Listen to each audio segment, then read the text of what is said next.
11 জানুয়ারি 2007 সালে আবির্ভাব ঘটেছিল কথিত 1-11 বা 1-11 বিএনপি জামায়াত জোট সরকারের সংসদ নির্বাচনকে সামনে রেখে উদ্ভূত রাজনৈতিক পরিস্থিতিতে 2007 সালের 11 জানুয়ারি দেশে জারি হয় জরুরি অবস্থা। পরে তত্ত্বাবধায়ক সরকারের আবরণে গঠিত হয় সেনা নিয়ন্ত্রিত অন্তর্বর্তীকালীন সরকার। দিনটিকে স্মরণীয় রাখতে পরবর্তীতে এটিকে 1-11 হিসেবে আখ্যা দেওয়া হয়। দিনটি ছিল বৃহস্পতিবার। দিনভরি চারিদিকে ছিল নানা গুজব আর গুঞ্জন, তবে সার্বিক পরিস্থিতি ছিল থমথমে।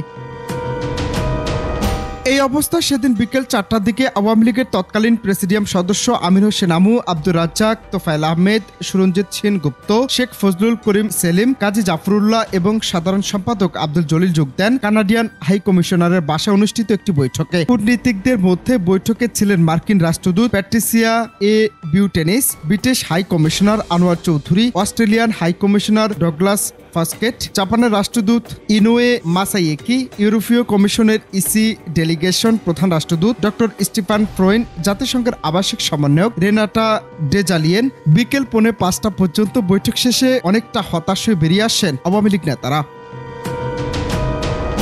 তখন আলোচনার বিষয়বস্তু সম্পর্কে সাংবাদিকদের কিছু বলতে অস্বীকৃতি জানান তারা। কানাডিয়ান হাই কমিশনারের বাসা থেকে বেরিয়ে আওয়ামী লীগ নেতারা সরাসরি চলে যান দলীয় সভানেত্রী শেখ হাসিনার ধানমন্ডির বাসায়। আওয়ামী লীগ নেতারা বের হওয়ার আধা ঘন্টা পর বিকেল 5:15টার দিকে কানাডিয়ান হাই কমিশনারের বাসায় কূটনীতিকদের সঙ্গে বৈঠকে বসে বিএনপির একটি প্রতিনিধি দল। এর নেতৃত্বে ছিলেন বিএনপির তৎকালীন মহাসচিব আব্দুল মান্নান ভূঁইয়া। বৈঠক শেষে তারাও মুখ খোলেননি, সোজা চলে যান গুলশানের হাওয়া ভবনে। সেখানে তারা বৈঠক করেন দলীয় চেয়ারপারসন বেগম খালেদা জিয়ার সঙ্গে। এর আগে দুপুর 12:15 থেকে 1:30 পর্যন্ত জাতীয় পার্টির চেয়ারম্যান HM এরশাদের সঙ্গে তার বাড়িদারার বাসায় বৈঠক করেন British high commissioner Anwar Chowdhury.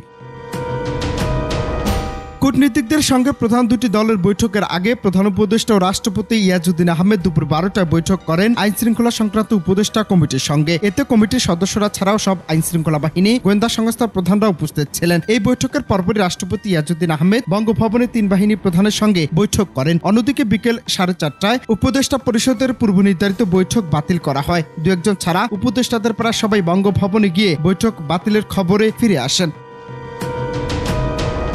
বঙ্গভবনের বৈঠক শেষে বিমান বাহিনীর প্রধান, নৌবাহিনীর প্রধান, পুলিশের মহাপরিদর্শক, র্যাব, বিডিআর সহ সব আইন শৃঙ্খলা রক্ষাকারী বাহিনী ও গোয়েন্দা সংস্থার প্রধানদের নিয়ে সেনা সদরে বৈঠক করেন সেনা প্রধান মঈন ইউ আহমেদ। রাত 8:30টায় বঙ্গভবনে পুনরায় ডাকা হয় উপদেষ্টাদের। কোনো বৈঠক ছাড়াই উদ্ভূত পরিস্থিতি সম্পর্কে উপদেষ্টাদের অবহিত করা হয়। এ সময় উপদেষ্টাদের বৈঠকে উপদেষ্টাদের সবাইকে পদত্যাগের অনুরোধ জানানো হয়। এরপর প্রধান উপদেষ্টার পদ থেকে সরে দাঁড়ান রাষ্ট্রপতি। একই সঙ্গে উপদেষ্টারও পদত্যাগ করেন। পরবর্তীতে তত্ত্বাবধায়ক সরকারের প্রধান উপদেষ্টা হিসেবে নিয়োগ দেওয়া হয় ডক্টর ফখরুদ্দিন আহমেদকে। তিনি তখন নতুন উপদেষ্টা পরিষদ গঠন করেন।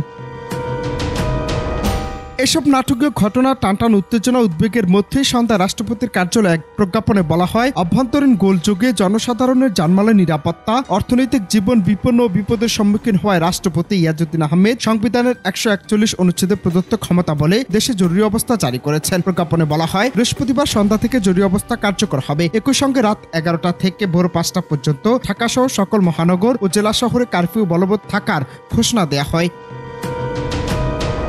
এরপর নানা উদ্বেগ উৎকণ্ঠার মধ্যে রাত 11:30 জাতির উদ্দেশ্যে ভাষণ দেন তৎকালীন রাষ্ট্রপতি ইয়াজউদ্দিন আহমেদ। ভাষণে তিনি বলেন, একই সঙ্গে দুটি দায়িত্ব নেয়ার পর তাকে ঘিরে বিতর্ক শুরু হয়। এই অবস্থায় সকল রাজনৈতিক দলের অংশগ্রহণের মাধ্যমে একটি গ্রহণযোগ্য নির্বাচন পথকে সুগম করতে তিনি তত্ত্বাবধায়ক সরকারের প্রধান উপদেষ্টার পদ থেকে পদত্যাগের সিদ্ধান্ত নিয়েছেন। রাতে সরকারের তথ্য অধিদপ্তর থেকে মৌখিক নির্দেশনা দিয়ে সংবাদ মাধ্যমগুলোকে রাজনৈতিক সংবাদ, সরকারের সমালোচনামূলক সংবাদ প্রচার থেকে বিরত থাকতে বলা হয়। তাৎক্ষণিকভাবে বন্ধ হয়ে যায় টিভি চ্যানেলের খবর ও টকশো।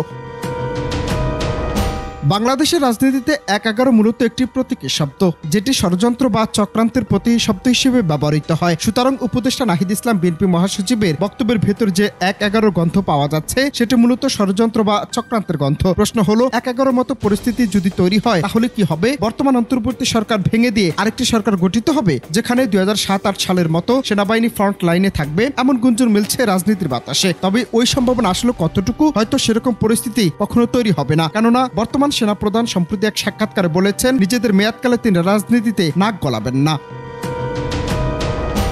যদি উপদেষ্টা নাহিদ ইসলাম বলছেন বিএনপির মহাসচিবের বক্তব্যে আরেকটা ১/১১ সরকার, সংসদীয় সংখ্যাগরিষ্ঠতা, লজ্জারু পররাষ্ট্রনীতির ধারাবাহিকতা এবং গুম খুন ও জুলাই হত্যাকাণ্ডের বিচার না হওয়ার আলামত রয়েছে, তার মানে কি এই অন্তর্বর্তী সরকার বা ছাত্র সমন্বয়করা মনে করছেন যে বিএনপির ক্ষমতায় গেলে গুম খুন ও জুলাই হত্যাকাণ্ডের বিচার হবে না? লজ্জানু পররাষ্ট্রনীতির ধারাবাহিকতা বলতে তিনি কি বুঝিয়েছেন সেটি স্পষ্ট যে ভারতের বছরের পর বছর ধরে বাংলাদেশকে যেভাবে তার রাজ্য বানিয়ে রাখতে চেয়েছিল আর বাংলাদেশের ক্ষমতাসীন দলগুলো যেভাবে ভারতের সঙ্গে শক্ত মেরুদণ্ড সম্পূর্ণ কূটনীতি বজায় রাখতে ব্যর্থ হয়েছে, সেটির ধারাবাহিকতা তিনি চান না।